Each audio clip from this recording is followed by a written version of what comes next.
Well, temperatures, of course, in the single digits this morning across green country, and being out in this extreme cold weather can be very dangerous. But joining us this morning to talk about the impact of all this cold weather is Adam Paluka with EMSA. Good morning, Adam. Thank you so much for being here.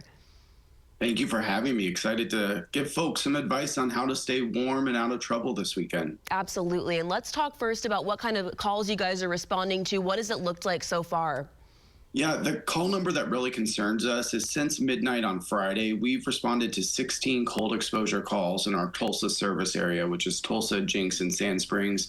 And of those 16 calls, we've transported 10 patients to the hospital. That's about 6.5 times the numbers that we'd usually expect to see. So it really does show that folks who are spending extended periods outside, that means any time longer than 15 minutes, are succumbing to these cold temperatures. And it's vitally important folks are dressed appropriately and stay indoors if they can.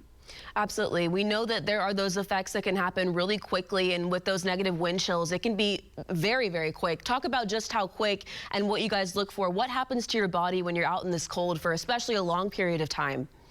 Yeah, the first thing that we're going to be concerned about is frostbite. Frostbite can happen if you're outside for a matter of 2 or 3 minutes in these single-digit temperatures with extreme wind chills.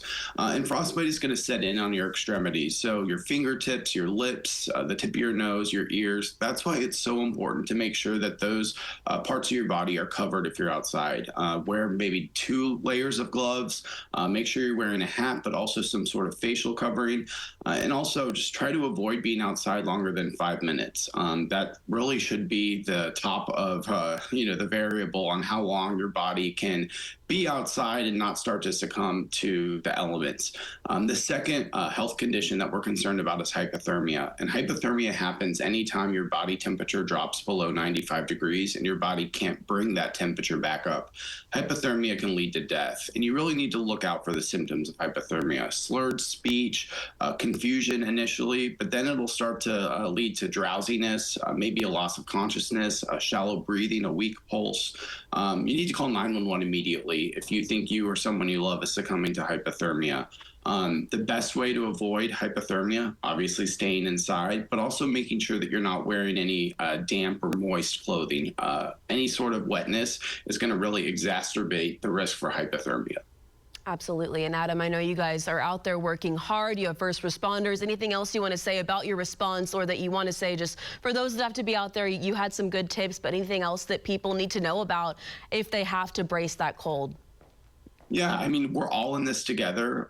We will respond to any medical emergency in Tulsa, but it's always going to be helpful, especially if we get any of that snowfall later today, to have as few people on the roads as possible so that we can get to the people and the patients who truly need us.